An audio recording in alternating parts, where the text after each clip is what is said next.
जैसा कि हमने हुंड का नियम और पाउली का नियम पिछले लेक्चर में पढ़ चुके हैं। हुंड और पाउली का नियम पिछले लेक्चर में बताया जा चुका। उसमें n+n रूल था, इलेक्ट्रॉन किस फॉर्म में भरे जाते हैं वो बताया गया था। जैसे कि इलेक्ट्रॉन लोअर एनर्जी से हायर एनर्जी की तरफ जाते हैं, ये तो अफवाह में बताया गया था। और हुंड में बताया गया था कि इलेक्ट्रॉन पहले एक एक करके भर जाएंगे, उसके बाद में युग्मन होगा। तो इन दोनों नियमों को पढ़ने के बाद ही हम इलेक्ट्रॉनिक विन्यास को समझ पाएंगे, ठीक है। तो पिछले लेक्चर में जाकर वो दोनों वीडियो आप देख लीजिएगा। वो दोनों वीडियो देखने के बाद ही इलेक्ट्रॉनिक विन्यास को समझा जा सकता है, अन्यथा आप नहीं समझ पाएंगे।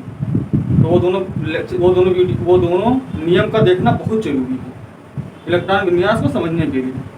अब चूंकि हमारा टॉपिक है इलेक्ट्रॉनिक विन्यास, तो इलेक्ट्रॉनिक विन्यास का मतलब क्या होता है, इलेक्ट्रॉनिक विन्यास है क्या, ठीक है। तो परमाणु में कोई भी तत्व या परमाणु एटम, जिसमें कोई भी एटम हो, परमाणु हो, तत्व हो, उसमें जितने प्रोटॉन होंगे उतने उसमें इलेक्ट्रॉन होंगे, यानी जितने उसमें प्रोटॉनों की संख्या होगी उतनी ही उसमें इलेक्ट्रॉनों की संख्या होगी।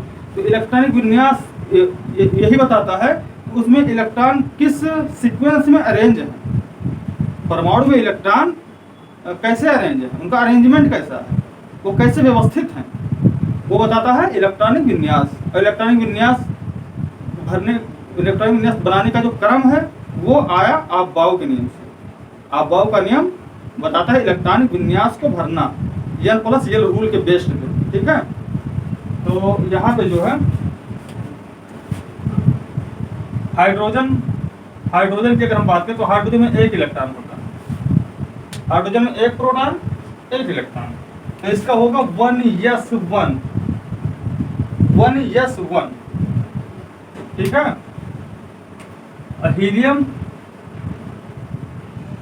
का होगा 1s2, हीलियम में 2 इलेक्ट्रॉन, हीलियम में 2 प्रोटॉन होते हैं। एटॉमिक नंबर हीलियम का 2 होता है। जितने एटॉमिक नंबर होते हैं, जितने एटॉमिक नंबर होगा उतना प्रोटॉनों की संख्या होगी, इलेक्ट्रॉनों की संख्या होगी। एटॉमिक नंबर परमाणु क्रमांक को कहा जाता है। एटॉमिक नंबर मतलब परमाणु क्रमांक होता है, और तो जितना एटॉमिक नंबर होगा उसमें उतना प्रोटॉनों की संख्या होगी, उतना इलेक्ट्रॉनों की संख्या होगी। तो 1s2, ठीक।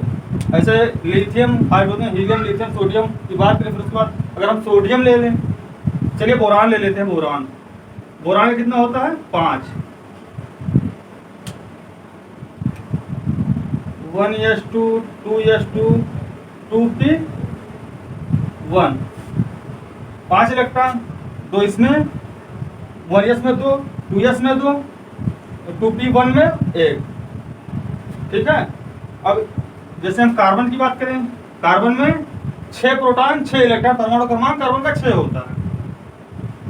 तो इसमें 1s2, पहले 2 में, यस में कितने इलेक्ट्रॉन मैक्सिमम भरे जा सकते हैं, तो इस यस में मैक्सिमम 2 इलेक्ट्रॉन भरे जा सकते हैं।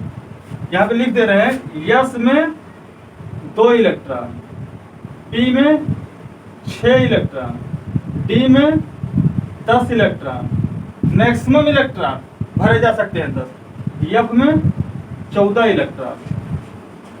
अधिकतम इलेक्ट्रॉन यस में 2 भरे जा सकते हैं, पी में 6 भरे जा सकते हैं, डी में 10 भरे जा सकते हैं, एफ में 14 भरे जा सकते हैं। यहाँ तक क्लियर है। और नाइट्रोजन की अगर हम बात करें, नाइट्रोजन का होता है 7, 1s2, 2s2, 2p। अब चूंकि कितना भर गया, 2 2 4, कितना बचा 3, तो जितने बचेंगे उतने ही हम यहाँ पे भर देंगे। चूंकि पी को 6 इलेक्ट्रॉन की नीड है, पी को 6 इलेक्ट्रॉन की आवश्यकता है, लेकिन हमारे पास 6 इलेक्ट्रॉन तो है नहीं, हमारे पास 3 ही शेष बचे हैं, तो जितने बचेंगे उतने ही दे देंगे। अब हमारे पास 6 कहाँ से हैं, जब 3 ही है तो हम 6 कहाँ से लाएं, जितने रहेंगे उतने ही तो देंगे। तो यहाँ पे 2p3। और ऑक्सीजन की अगर हम बात करें तो ऑक्सीजन का होता है 8, ऑक्सीजन का परमाणु क्रमांक 8 होता है। इसका होगा 1s2, 2s2, 2p4।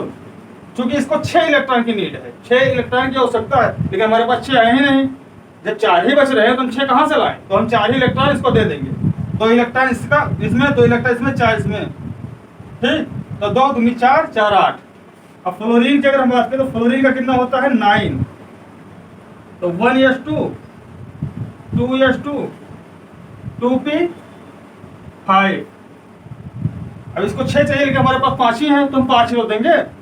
अगर नियान की बात करें तो नियान का परमाणु क्रमांक 10 होता है 1s2 2s2 2p6।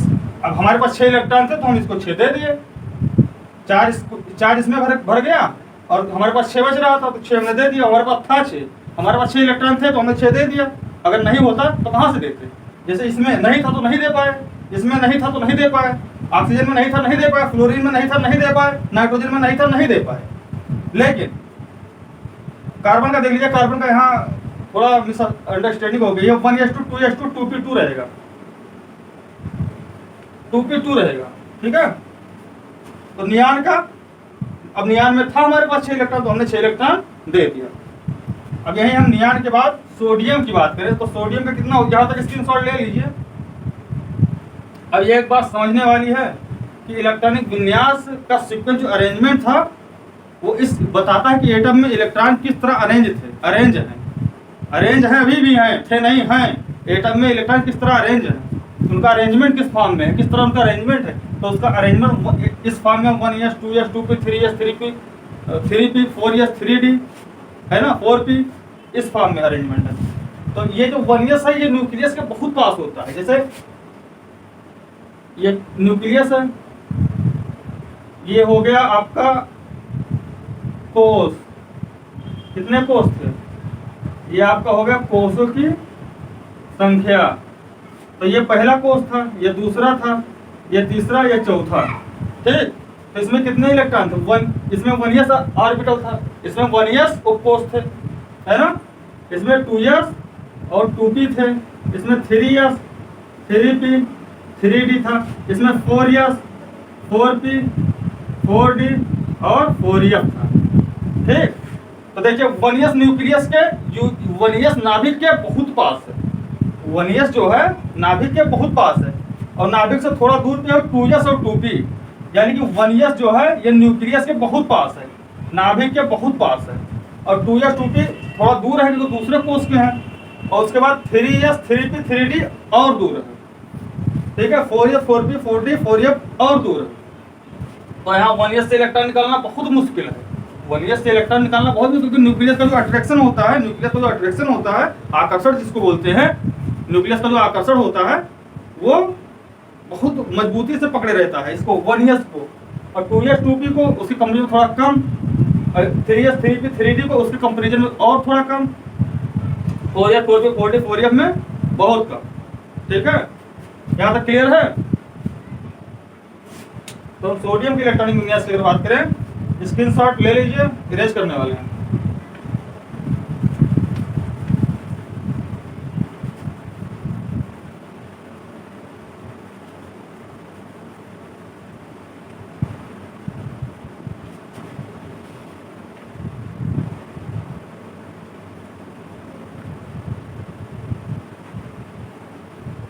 और ये जो मॉडल हमने अभी बनाया था, जो मॉडल ये था, ये बोर मॉडल था, है ना, ये बोर मॉडल था। और इसमें इलेक्ट्रॉन का जो भरने का अरेंजमेंट है 2 8 18 32 इस फॉर्म में इलेक्ट्रॉन था। पहले कोष में 2 इलेक्ट्रॉन, दूसरे में 8 इलेक्ट्रॉन, तीसरे में 18 इलेक्ट्रॉन, चौथे में 32 इलेक्ट्रॉन, है ना।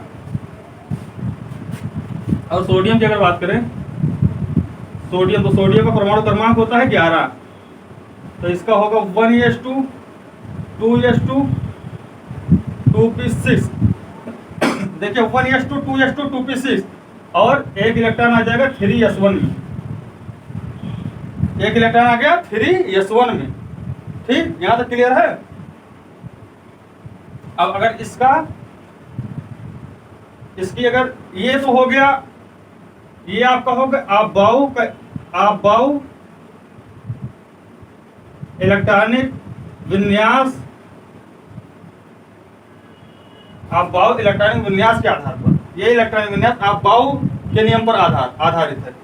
और अगर यही बात करें तो प्रथम इलेक्ट्रॉन में कितने, प्रथम कोष में कितने इलेक्ट्रॉन है, 2 इलेक्ट्रॉन। और दूसरे कोष में, ये हो गया प्रथम कोष, दूसरे कोष में कितने इलेक्ट्रॉन है, 8 इलेक्ट्रॉन। और तीसरे कोष में कितने इलेक्ट्रॉन है, 1 इलेक्ट्रॉन।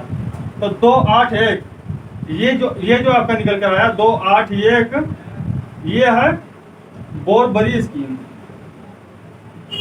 बोहर बरी स्कीम, ये आपका है बोर बरी स्कीम को कहते हैं योजना, है ना।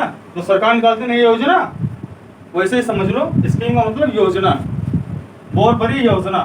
तो ये हो गया 281, 281 बोर बरी योजना हो गया 281। अब यही हम बात करें फास्फोरस, फास्फोरस की परमाणु क्रमांक 15 होता। हम छोड़ छोड़ क्यों बता रहे हैं जानते हो? क्योंकि सीक्वेंस में एक से लेकर सबको तो लेकर जा नहीं सकते, इसलिए छोड़ छोड़ के बीच बीच का हम ले रहे हैं।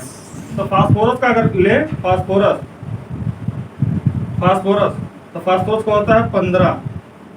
तो 1s2, 2s2, 2p6, 3s2, 3p6, 4 sorry 1s2, 2s2, 2p6, 3s2, 3p 6 4 10 2 12 और 3 15। ठीक है। यहाँ कितने इलेक्ट्रॉन है? यहाँ पे प्रोटॉनों की संख्या कितनी है? 15। जितने एटॉमिक परमाणु क्रमांक 15 है, तो प्रोटॉनों की संख्या होंगी 15, इलेक्ट्रॉनों की संख्या होंगे 15। यानी जितना परमाणु क्रमांक होता है उतने उसमें प्रोटॉन होते हैं, उतने उसमें इलेक्ट्रॉन होते हैं। तो 1s, 2s, 2p6, 3s2, 3p3 15 electron होंगे। देखिए 2 2 4 2 6 4 10 2 12 फिर 15। अब ये तो हो गया आप बाउ स्कीम के आधार पर, आप बाउ इलेक्ट्रॉनिक विन्यास। अब बोर बरी योजना के आधार पर अगर देखा जाए, बोर बरी योजना के आधार पर, है ना, तो ये हो गया प्रथम इलेक्ट्रॉन में कितने हैं? प्रथम कोष में कितने इलेक्ट्रॉन हैं? 2।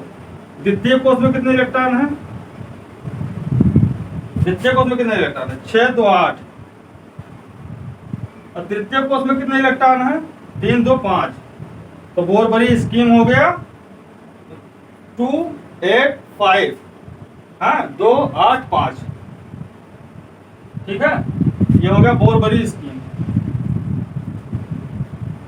बोहर बरी स्कीम। हाँ तो क्लियर है। और अगर 3s2 हो गया 3p।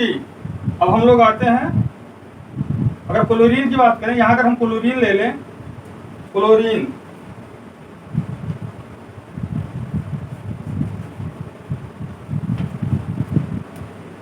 क्लोरीन का कितना होता है? 17। 1s2, 2s2, 2p6, 3s2, 3p5, 2 4 6 10 2 12 5 17। Chlorine का 17 होता परमाणु क्रमांक, और उसमें इलेक्ट्रॉन इस फॉर्म में भरे जाते हैं। यानी पहले नाभिक, पहले कोष में 2 इलेक्ट्रॉन, पहले कोष में 2 इलेक्ट्रॉन, दूसरे कोष में 8 इलेक्ट्रॉन, और तीसरे कोष में 7 इलेक्ट्रॉन। तो 2 8 7 ये बोर बरी स्कीम है, 2 8 7। और ये आपबाउ इलेक्ट्रॉनिक विन्यास है, आपबाउ के नियम पर आधारित इलेक्ट्रॉनिक विन्यास। ठीक है, यहाँ तक हो गया। अब हम चलते हैं डी ब्लॉक एलिमेंट पे, डी ब्लॉक वाले, है ना। ये पी ब्लॉक का था, ये एस ब्लॉक का था। अब हम चलते हैं डी ब्लॉक पे।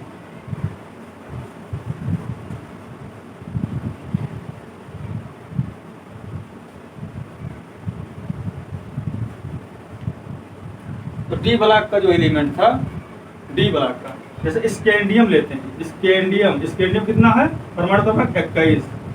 तो इसका होगा 1s2, 2s2, 2p6, 3s2, 3p6, 4s2, 3d1। अब इलेक्ट्रॉन देखो 21 है, 2 2 4 6 10 2 12 12 6 18 18 2 20 1 21 इलेक्ट्रॉन इसमें है।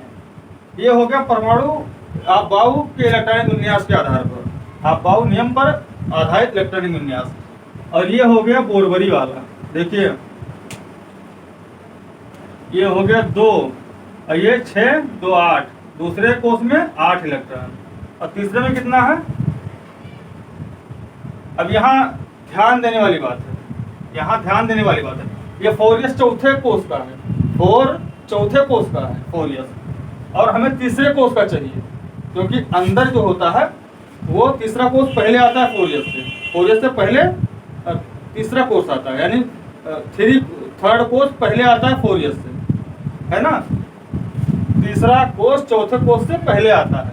तो यहाँ पे हम इसको लेंगे 3 ईयर्स 3P, ये 4 ईयर्स को छोड़ देंगे, 4 ईयर्स को बाहर कर देंगे, है ना। ये बाह्यतम कोष के इलेक्ट्रॉन है, बाह्य कोष के इलेक्ट्रॉन है। हम इनर कोष के लेते हैं, तो अंदर वाले कोष में ये वाला है। तो 3, इसमें कितने इलेक्ट्रॉन है? 6, 2 8, 1 9, 9। और ये हो गया 4 ईयर्स, तो ये हो गया, तो इसका निकल गया 2 8 9 2, है ना। इसमें कितने? 6, 2 8, 1 9। ये हो गया बोरबरी स्कीम।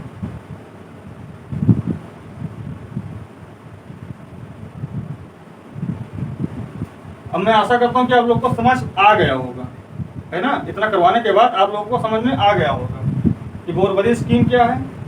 यस में 2 इलेक्ट्रॉन, पी में 6 इलेक्ट्रॉन, डी में 10 इलेक्ट्रॉन, एफ में 14 इलेक्ट्रॉन, ठीक है। और अगर आपके पास इलेक्ट्रॉन देने से बच रहे हो, यानी आपके पास इलेक्ट्रॉन, जैसे आपने अंदर वाले सभी कक्षक को इलेक्ट्रॉन दे दिया, अब आपके पास इलेक्ट्रॉन कम पड़ा, तो जितना बचा उतना दे दीजिए। अब सामने वाला चाहे 10 मांगे, जैसे डी में चाहे 10 इलेक्ट्रॉन मांगे, और आपके पास है नहीं तो आप कहाँ से देंगे? तो जितना आपके पास उतना दे दीजिए। जैसे हमने यहाँ पे डी को 10 इलेक्ट्रॉन की नीड थी, लेकिन हमारे पास था ही नहीं, हमारे पास सिर्फ एक ही इलेक्ट्रॉन बचा, तो हमने एक ही इलेक्ट्रॉन दे दिया, ठीक। अब यहाँ देखिए स्कैंडियम, आयरन देखिए, आयरन कितना है? 26, आयरन 26। आयरन का परमाणु क्रमांक 26 होता है। तो इसका 1s2, 2s2, 2p6, 3s2, 3p6, 4s2, 3d6, 2 2 4 6 10 12 6 18 20 26, है ना। और इसका बोरबरी स्कीम 2 8 6 2 8 1 6 2 8 6 6 12 तो 14, और इसमें 2 इलेक्ट्रॉन, 2 8 14 2, ठीक। ये हो गया, यहाँ तक क्लियर।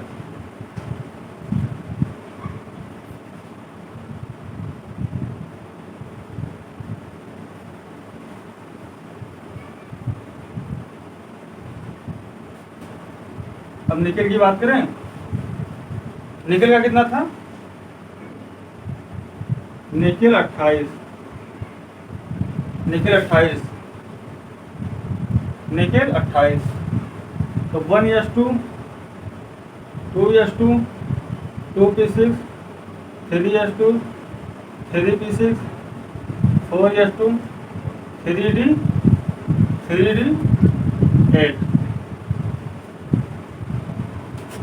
तो इसका निकल कर आएगा 2 8 8।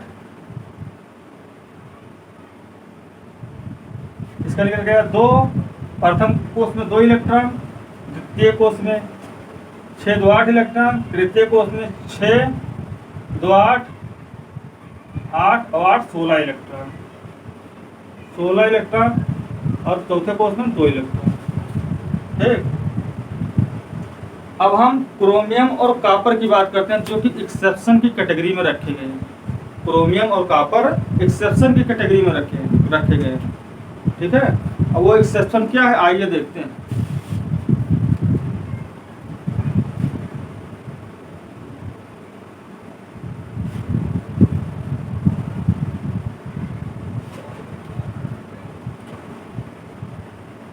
क्रोमियम का इलेक्ट्रॉनिक परमाणु क्रमांक 24 होता है, क्रोमियम का 24 होता है, और कॉपर का जो होता है 29 होता है। क्रोमियम का परमाणु क्रमांक 24 होता है, कॉपर का परमाणु क्रमांक 29 होता है। तो क्रोमियम के अगर इलेक्ट्रॉनिक विन्यास की बात करें, तो इन जनरल अगर बात करें, आप बाउ नियम के हिसाब से अगर बात करें, तो इसका होगा 1s2, 2s2, 2p6, 3s2, 3p6, 4s2, 3d8, 3D4।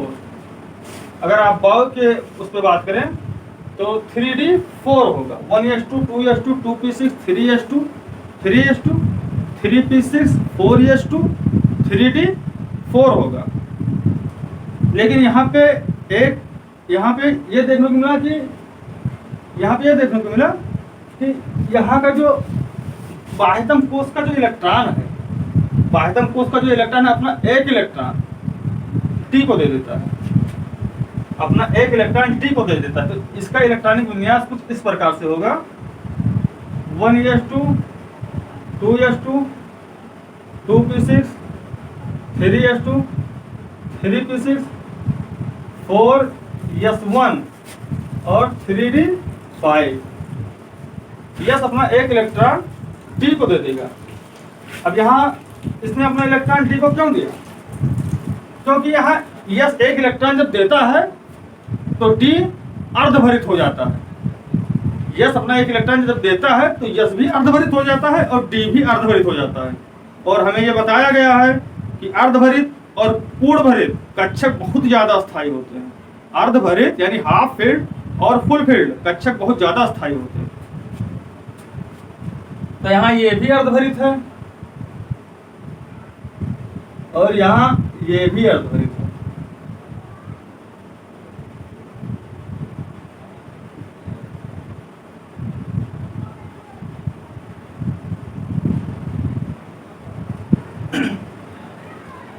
अब अर्धभरित और पूर्णभरित कक्षक क्यों अस्थायी होते हैं? तो सब लोग बताए थे कि अर्धभरित और पूर्णभरित कक्षक अस्थायी होते हैं, लेकिन क्यों अस्थायी होते हैं? इसका लॉजिक है, इसका ट्रिक है। तो आइए समझते हैं, थोड़ा पास आइए समझते हैं।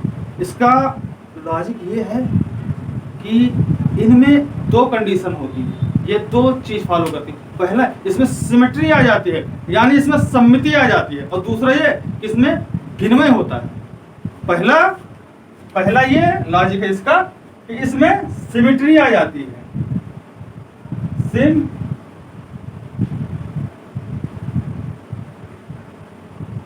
सिमेट्री आ जाती है, सम्मित आ जाती है। अब देखो ये सिमेट्रिकल है। अगर हम बीच से इसको ऐसे काट दें, अगर बीच से देखो ध्यान से, ये इसमें सिमेट्री है। अगर बीच से हम इसको ऐसे काट दें तो इधर का भी पार्ट बराबर भागों में बटेगा, इधर का भी पार्ट बराबर भागों में बटेगा। अब माँ के हाथ की रोटी देखिए, वो गोल होती है। अगर उसको बीच से काट दें तो आधा आधा इक्वल पार्ट में बट जाएंगे, ठीक है, बराबर भागों में बटेंगे। जैसे ये रोटी है, इसको काट दें यहाँ से तो इक्वल भाग में बट जाएंगे, ठीक है। उसी प्रकार इसमें सिमेट्री आ जाती है। जैसे हमको देख लीजिए, अगर हम बीच से अपने आप को यहाँ से ऐसे डिविजिबल करते हैं, यहाँ से बांट दें, काट दें, तो हमारा इधर भी हाथ है, इधर भी हाथ है। हमारा क्या कहते हैं, हमारा फिजिकल यहाँ से अगर काट दें तो हमारे अंदर सिमेट्री पाएगी, क्योंकि जो पार्ट इधर है वो पार्ट इधर मिलेगा, ठीक है। उसी प्रकार इसको यहाँ से काटते हैं तो ये पार्ट और ये पार्ट बराबर भागों में बट जाएगा, ठीक है। यहाँ तक क्लियर है। और दूसरा फर्स्ट कंडीशन हो गई है, फर्स्ट कंडीशन। और सेकंड कंडीशन इसका है, सेकंड कंडीशन इसमें विनिमय पाया, एक्सचेंजेबल पाया जाता है, उसको विनिमय कहते हैं।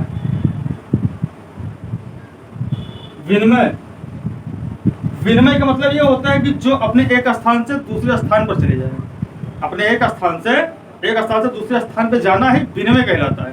तो यहाँ पे देखिए, यहाँ पे ये जो इलेक्ट्रॉन है, 1 2 3 5, ये जो इलेक्ट्रॉन है, ये इलेक्ट्रॉन, अब इन इलेक्ट्रॉन में जानते क्या होगा? ये इलेक्ट्रॉन एक दूसरे के साथ विनिमय करेंगे, ये इलेक्ट्रॉन एक दूसरे के साथ विनिमय करेंगे, ये इलेक्ट्रॉन एक दूसरे के साथ विनिमय करेंगे। ये इलेक्ट्रॉन यहाँ भी जा सकता है, ये इलेक्ट्रॉन यहाँ भी जा सकता है, ये इलेक्ट्रॉन यहाँ भी जा सकता है, और ये इलेक्ट्रॉन यहाँ भी जा सकता है ना। और ये इलेक्ट्रॉन यहाँ भी जा सकता है, यहाँ भी जा सकते हैं, यहाँ भी जा सकते हैं। यानी कि इनमें बहुत ज़्यादा विनिमय देखने को मिलती है, है ना। और विनिमय किसके कारण, विनिमय किसके कारण देखने को मिलती है, एक मतलब समभ्रष्ट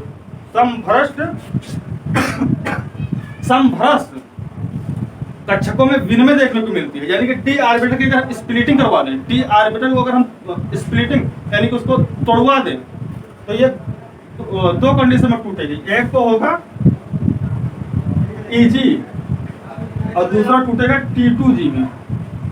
T2G यानी कि इस कक्षक को अगर हम, कक्षक का नाम है इसका dxy dyx dzx dx square y square dz square, है ना। dxy dyx dzx, ठीक, dx square y square dz square. अगर इसको हम स्प्लिटिंग करवा दें, इस कक्षक की हम स्प्लिटिंग करवा दें, तो तीन ऑर्बिटल T2G होगा और Eg, तीन ऑर्बिटल नीचे आ जाएंगे और तीन ऑर्बिटल ऊपर चले जाएंगे, दो ऑर्बिटल ऊपर चले जाएंगे, है ना, दो ऑर्बिटल ऊपर चले जाएंगे।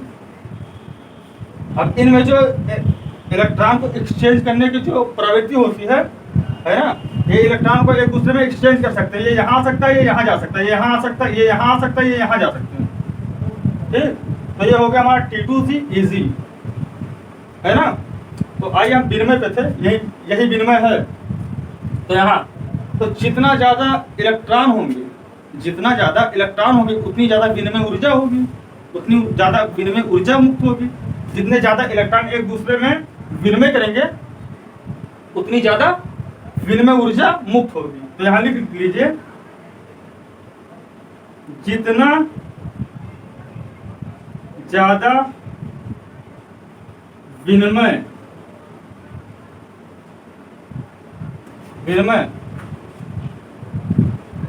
जितना ज्यादा विनिमय उतनी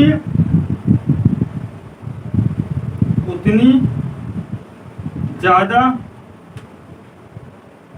ऊर्जा मुक्त होगी। अब ध्यान से सुनिए, जितनी ज्यादा विनिमय होगी उतनी ज्यादा ऊर्जा मुक्त होगी, और जो ऊर्जा मुक्त होगी उसे हम कहेंगे विनिमय ऊर्जा। जितना ज्यादा विनिमय होगा उतना ज्यादा ऊर्जा मुक्त होगी, और जो ऊर्जा मुक्त होगी उसे हम कहेंगे विनिमय ऊर्जा, है ना, उसे हम कहेंगे विनिमय ऊर्जा। और इन केमिस्ट्री अगर निकाय से ऊर्जा बाहर जा रही है, अगर निकाय से ऊर्जा निकल रही है यानी मुक्त हो रही है, तो वो बहुत ज्यादा स्टेबल होगा, वो बहुत ज्यादा स्टेबल होगा। अगर किसी निकाय से ऊर्जा मुक्त हो रही है, इन केमिस्ट्री में अगर किसी में से ऊर्जा मुक्त हो रही है, निकल रही है, तो निकाय बहुत ज्यादा स्टेबल होगा, है ना। तो इन दोनों कंडीशन से उतनी ज्यादा ऊर्जा मुक्त कंपाउंड उतना ज्यादा स्टेबल, निकाय उतना ज्यादा अस्थाई। तो यही लॉजिक है कि सिमेट्री आ जाती है, सममिति आ जाती है ना, सममिति आ जाती है। और दूसरा लॉजिक यह है कि विनिमय, और विनिमय के कारण इलेक्ट्रॉन एक दूसरे में एक्सचेंज होते रहते हैं, जिससे उनकी ऊर्जा में हानि होती है, तो ऊर्जा निकलते रहते हैं, मुक्त होते रहते हैं। और इनकी केमिस्ट्री अगर ऊर्जा निकल रही है तो बहुत ज्यादा अस्थायी होगा, अगर किसी में से ऊर्जा निकल रही है तो बहुत ज्यादा अस्थायी होगा। तो यही कारण है कि ये अपना एक इलेक्ट्रॉन इसको दे देता है, यही रीजन है कि ये अपना एक इलेक्ट्रॉन डी को दे देता है ना, जिससे इसमें विनिमय बढ़िया से हो सके, अच्छे से हो सके। यहाँ तक क्लियर है। और यही लॉजिक इस पे भी बैठता है, यही सेम लॉजिक, बस फर्क इतना है कि इसमें हाफ फील्ड था, इसमें हो जाएगा फुल फील्ड, इसमें फुल फील्ड हो जाएगा यानी पूर्ण भरित हो जाएगा, इसमें अर्धभरित था, इसमें हो जाएगा पूर्ण भरित। तो ये दोनों एक्सेप्शन की कैटेगरी में आते हैं, यहाँ लिख लीजिए एक्सेप्शन। और एक्सेप्शन की कैटेगरी में इसलिए आते हैं क्योंकि इस फॉर्म में इलेक्ट्रॉन ना भर के इस फॉर्म में भरे जाते हैं, है ना। एक्सेप्शन कैटेगरी में इसीलिए आते हैं क्योंकि इस फॉर्म में भरना चाहिए था इलेक्ट्रॉन, लेकिन इस फॉर्म को फॉलो ना करते हुए इस फॉर्म को भरते हैं, क्योंकि इस फॉर्म को इसलिए फॉलो करते हैं इस वाले, क्योंकि अर्धभरित तो पूर्णभरित हो जाता है, जो कि अर्धभरित पूर्णभरित बहुत ज्यादा स्टेबल होता है, अस्थायी होते हैं। और उनके अस्थायी का कारण है विनिमय और सिमेट्री, उनके अस्थायी कारण है सममिति और विनिमय, ठीक है। यहाँ तक क्लियर है?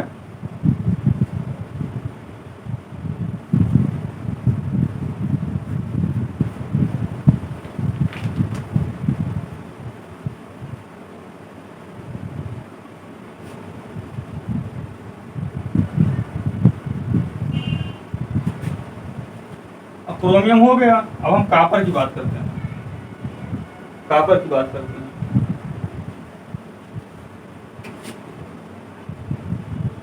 कापर 32, इसका होगा 1:2, 2:2, 2p6। मैं इस ऐसे ऐसे लिख रहा हूँ, कोई प्रॉब्लम तो नहीं है आप लोगों को? आदत बन चुका है मेरा ऐसे लिखना, ठीक है? आप लोग ऐसे लिख लीजिए, अगर ऐसे भी लिख रहे हैं तो कोई गलत नहीं होगा, ठीक है? 1:2, 2:2, 2p6, 3:2, 3p6, 4:2, 3d9, 2 2 4 10 12 6 18 20 29, ठीक? यहाँ तक हो गया। इलेक्ट्रॉन इस फॉर्म में आप बाबा ने बताया भरने चाहिए, लेकिन हाफ फील्ड और फुल फील्ड के कारण, चूंकि हाफ फील्ड क्रोमियम था, क्रोमियम में था, कापर में फुल फील्ड होगा, इसलिए इलेक्ट्रॉन इस फॉर्म में भरे जाएंगे स्टेबिलिटी के लिए, क्योंकि हाफ फील्ड और फुल फील्ड बहुत ज़्यादा स्थायी होते हैं। 1:2, 2:2, 2p6, 3:2, 3p6, 4s1, ये अपना एक इलेक्ट्रॉन डी को दे देगा, 4s1, 3d10। अब चूंकि ये हाफ फील्ड हो गया, यस हाफ फील्ड हो गया, और यहाँ यस फुल फील्ड था, और डी ना हाफ फील्ड था ना फुल फील्ड था, बीच का था, तो यहाँ यस ने क्या काम किया, अपना एक इलेक्ट्रॉन डी को दे दिया, जिससे ये भी हाफ फील्ड हो गया, यानी ये भी स्टेबल हो गया, और डी को दे दिया गया, वो भी स्टेबल हो गया, है ना? डी फुल फील्ड हो गया, वो भी स्टेबल हो गया, और यहाँ ये सब तो फुल फील्ड है ही, ये सब फुल फील्ड है ही। यहाँ यस ने क्या काम किया, अपना एक इलेक्ट्रॉन इसको दे दिया, ये हाफ फील्ड हो गया, जो कि हाफ फील्ड भी स्टेबल होता है, अच्छा खासा स्टेबिलिटी उसकी भी होती है, और एक इलेक्ट्रॉन इसने डी को दे दिया, जिससे ये भी स्टेबल हो गया। यहाँ पे ये स्टेबल नहीं था, यही कारण है इलेक्ट्रॉनिक विन्यास इस फॉर्म में भरे जाते हैं। आप बहुत इस फॉर्म में ना होकर के इस फॉर्म में इलेक्ट्रॉन भरे जाते हैं, यही कारण है, बस सिंपल से इतना कारण है। तो यहाँ पे अगर इसकी डी का कक्षक बनाए,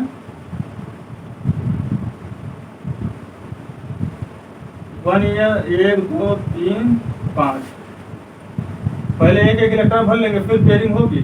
किसने बताया था? एक एक इलेक्ट्रॉन भर लेंगे फिर पेयरिंग होगी, किसने बताया था? फुंड ने। किसने बताया था? फुंड ने। फिर उसके बाद में पेयरिंग होगी, जब जगह नहीं बचेगा, उसके रिक्त जगह ना रहेगा इलेक्ट्रॉनों के लिए, खाली कक्षक रिक्त नहीं रहेंगे, तभी पेयरिंग होगी, अन्यथा नहीं होगी। अब देखिए यहाँ भी सिमेट्री है, region state half field full field अस्थायी होते हैं। रीजन क्या है? विनिमय, और दूसरा क्या था? सिमेट्री, है ना? अगर यहाँ से काटे तो यहाँ भी सिमेट्री देखने को मिलेगी, ये इक्वल पार्ट में बढ़ रहा है ना? इधर भी अगर बीच से काट दे तो इधर भी 2 2 4 5 इलेक्ट्रॉन, इधर भी 2 2 4 5 इलेक्ट्रॉन, ठीक? समझ रहे हैं ना? और वहाँ 5 इलेक्ट्रॉन, तो एक इलेक्ट्रॉन के 20 से काट देंगे तो 2.5 इलेक्ट्रॉन, ऐसा समझ लीजिए कि 2.5 इलेक्ट्रॉन। बस सिमेट्री समझना है कि सममिति आ जाती है, दोनों में सममिति आ जाती है। तो यहाँ स्टेबल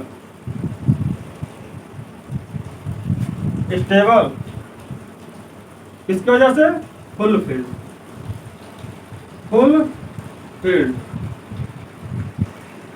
और रीजन क्या है? विनिमय, पहला था विनिमय, और दूसरा क्या था? सम्मिति यानी सिमेट्री, दूसरा था सम्मिति यानी कि सिमेट्री। पहला था विनिमय और दूसरा था सम्मिति यानी कि सिमेट्री, है ना? यहाँ भी इलेक्ट्रॉनों का एक्सचेंज बढ़िया से हो जाएगा, ये इलेक्ट्रॉन यहाँ जाएंगे, ये इलेक्ट्रॉन यहाँ जाएंगे, ये इलेक्ट्रॉन यहाँ जाएंगे, ये इलेक्ट्रॉन ऐसे यहाँ, ऐसे ही इसमें भी विनिमय बढ़िया अच्छा खासा विनिमय होगा, ठीक है? और विनिमय से क्या मुक्त होगी? विनिमय होगा तो एक ऊर्जा मुक्त होगी, और उस ऊर्जा को क्या कहते हैं? विनिमय ऊर्जा।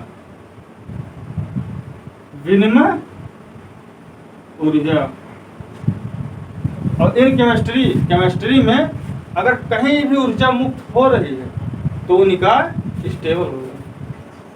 है ना, ऊर्जा विनिमय ऊर्जा मुक्त निकाय अस्थाई।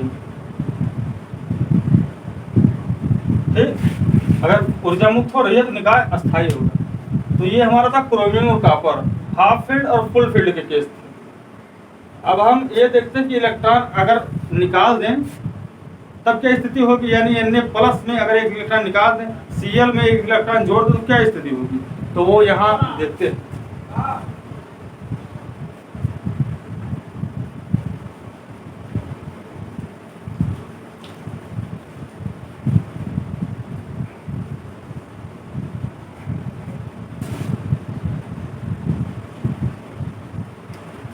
सोडियम का परमाणु क्रमांक कितना था, सोडियम का 1s2 2s2 2p6 3s2 2 2 4 10 3s1। ठीक, अब इसमें से अगर एक इलेक्ट्रॉन निकाल दें, यानी कि Na से एक इलेक्ट्रॉन निकाल दें तो Na+ बन जाएगा और एक इलेक्ट्रॉन मुक्त हो जाएगी, एक इलेक्ट्रॉन निकल जाएगा। तो Na+ में एक इलेक्ट्रॉन निकल गया, तो एक इलेक्ट्रॉन कहाँ से निकलेगा, इलेक्ट्रॉन हमेशा बाह्यतम कोश से निकलते हैं, इलेक्ट्रॉन हमेशा निकलते हैं उसके कक्षक के बाह्यतम कोश से। अब बाह्यतम कोश से इलेक्ट्रॉन क्यों निकलते हैं, क्योंकि न्यूक्लियस का जो अट्रैक्शन होता है वो बाह्यतम कोश में बहुत कम होता है, और अंदर वाले कोश को कहते हैं कोर सेल, बाहर वाले कोश को कहते हैं बैलेंस सेल। तो कोर सेल से इलेक्ट्रॉन निकलना बहुत मुश्किल है, इसलिए बाह्यतम कोश से इलेक्ट्रॉन आसानी से निकल जाता है, क्योंकि न्यूक्लियस को जो अट्रैक्शन होता है वो बाह्यतम कोश से बहुत कम पड़ता है। और जैसे देख लीजिए यहाँ पे सोडियम का कितना था, सोडियम 1s 2s 2p, ये हो गया 3s। सोडियम के ये कक्षक, सोडियम का परमाणु क्रमांक का स्ट्रक्चर है ना, इस प्रकार होगा। तो यहाँ पे 2 इलेक्ट्रॉन, यहाँ पे कितने 2 8 इलेक्ट्रॉन, 2 2 4 2 6 2, यहाँ पे 8 इलेक्ट्रॉन और बाह्यतम कोश में 1 इलेक्ट्रॉन। अब देखिए यहाँ न्यूक्लियस का जो इलेक्ट्रॉन पे क्या होता है, निगेटिव चार्ज होता है, पॉजिटिव इलेक्ट्रॉन पॉजिटिव निगेटिव से अट्रैक्शन करता है। अब चूंकि ये इलेक्ट्रॉन बाह्यतम कोश का है तो न्यूक्लियस पे अट्रैक्शन आकर्षण इसका कम पड़ेगा, जबकि ये अंदर के इलेक्ट्रॉन तो इस पे न्यूक्लियस का अट्रैक्शन बहुत ज्यादा पड़ेगा, मजबूती से पड़ेगा। तो ये इलेक्ट्रॉन नहीं निकलेगा, ये बाह्यतम कोश का ये इलेक्ट्रॉन निकलेगा, है ना।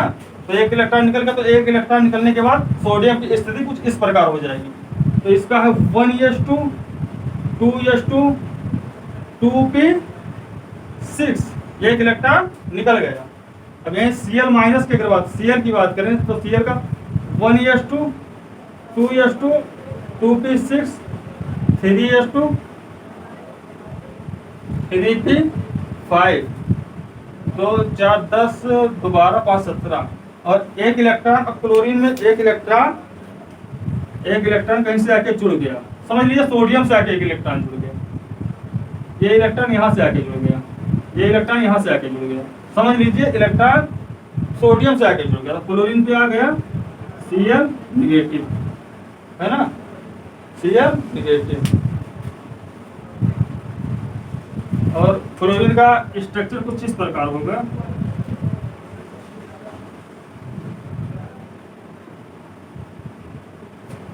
इसमें 2 इलेक्ट्रॉन, इसमें 2 इलेक्ट्रॉन, इसमें होगा 2 इलेक्ट्रॉन, इसमें 8 इलेक्ट्रॉन,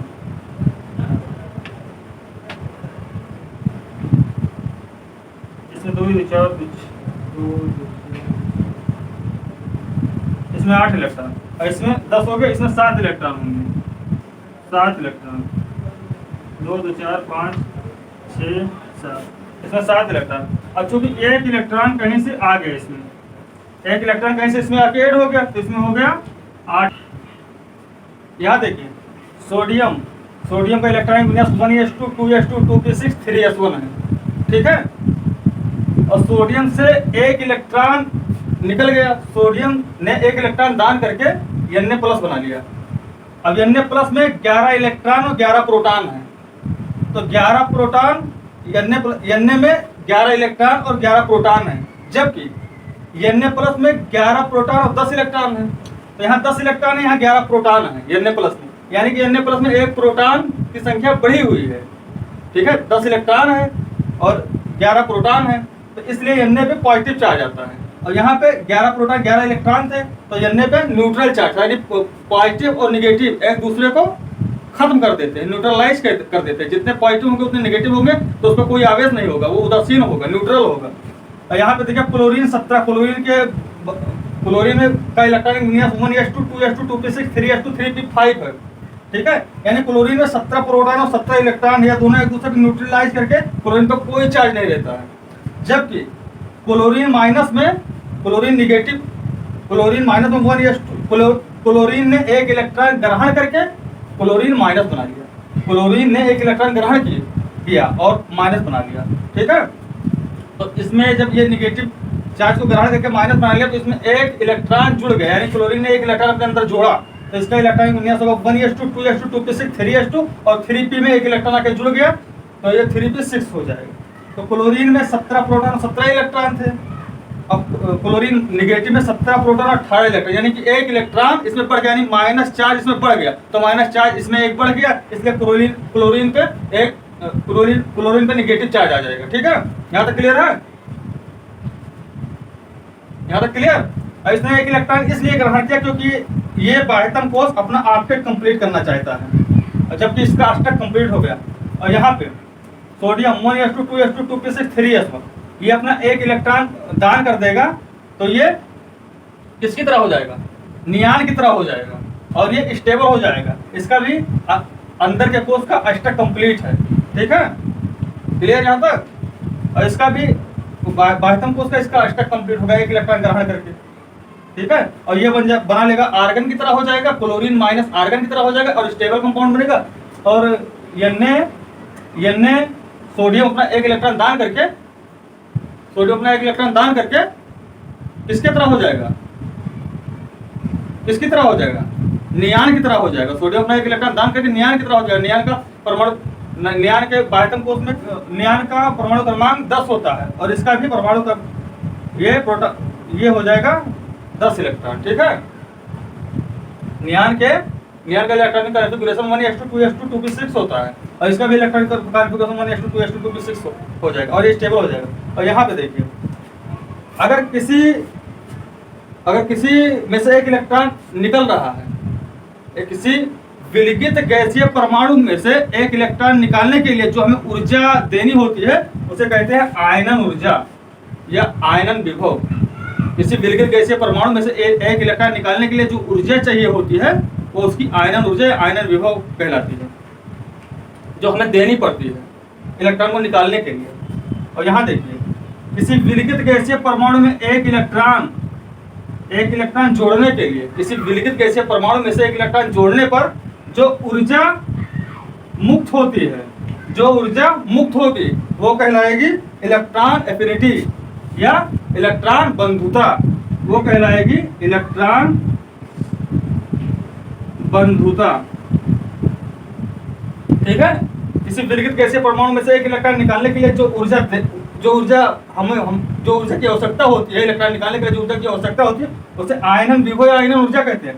जबकि किसी विलगित गैसीय परमाणु में एक इलेक्ट्रॉन जोड़ने के लिए जो ऊर्जा मुक्त होती है, उससे निकलती है, उसे क्या कहते हैं? इलेक्ट्रॉन बंधुता। अब केमिस्ट्री में कहीं भी अगर आकर्षण हुआ तो ऊर्जा मुक्त होगी, और ऊर्जा मुक्त होगी तो वो कंपाउंड स्टेबल होगा, ठीक है। जितनी ज़्यादा ऊर्जा मुक्त होगी, जितनी ज़्यादा ऊर्जा निकलेगी निकाय से, वो उतना ही ज़्यादा स्टेबल होगा, ठीक है। यहाँ तक क्लियर है? अब आप लोगों को एक चीज़ और बताना है।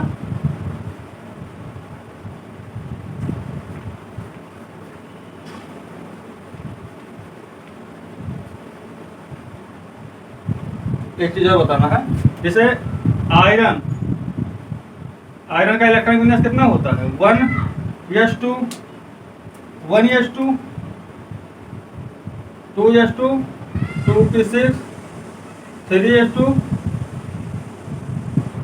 3p6 4s2 1:2:2 3:6 3:6 4:3D6। अब आयरन प्लस टू यानी आयरन ने 2 इलेक्ट्रॉन निकाल दिया। आयरन प्लस टू, आयरन में से 2 इलेक्ट्रॉन अगर निकाल दें तो बना लेगा आयरन प्लस टू या फिर प्लस टू। ठीक है, तो आयरन में से 2 इलेक्ट्रॉन निकल गए तो Fe प्लस टू बन गया। तो इसका इलेक्ट्रॉन भी नहीं। अब ये यहाँ पे अगर आयरन से 2 इलेक्ट्रॉन निकाल, 2 इलेक्ट्रॉन कहाँ से निकलेगा? 2 इलेक्ट्रॉन इसका बाह्यतम कोष से निकलेगा। बाह्यतम कोष कौन सा है? आउटर मोस्ट सेल कौन सा है?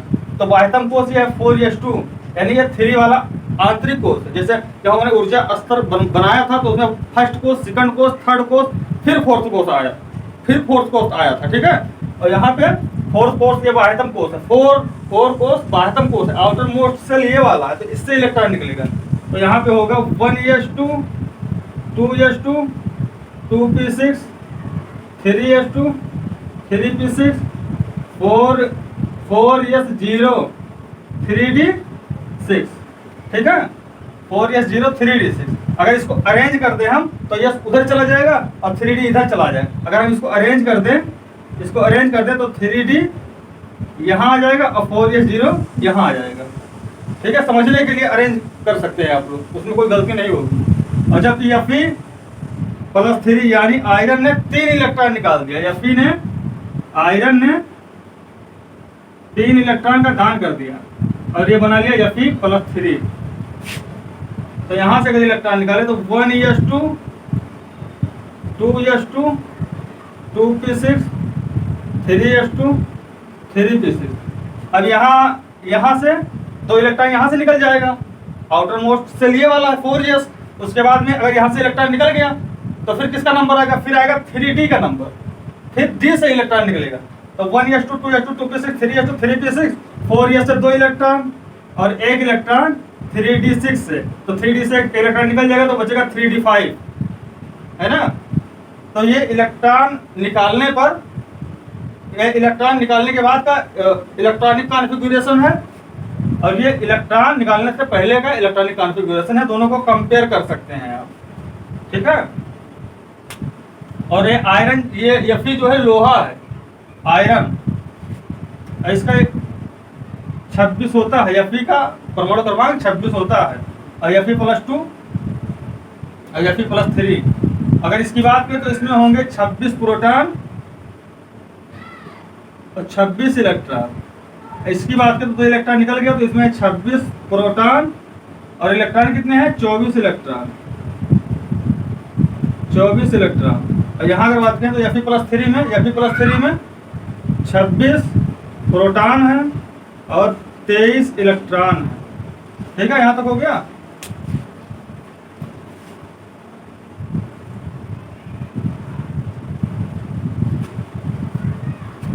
अगर हमारा वीडियो आप लोगों को अच्छा लगा हो तो चैनल को लाइक कीजिए, सब्सक्राइब कीजिए, अपने मित्रों तक शेयर कीजिए।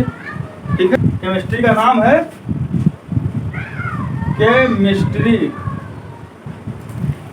केमिस्ट्री यानी ये पोर्शन केमिकल से लिया गया है, केमिकल। और ये जो मिस्ट्री है, ये तो मिस्ट्री है ही। मिस्ट्री मतलब रहस्य होता है, रहस्य।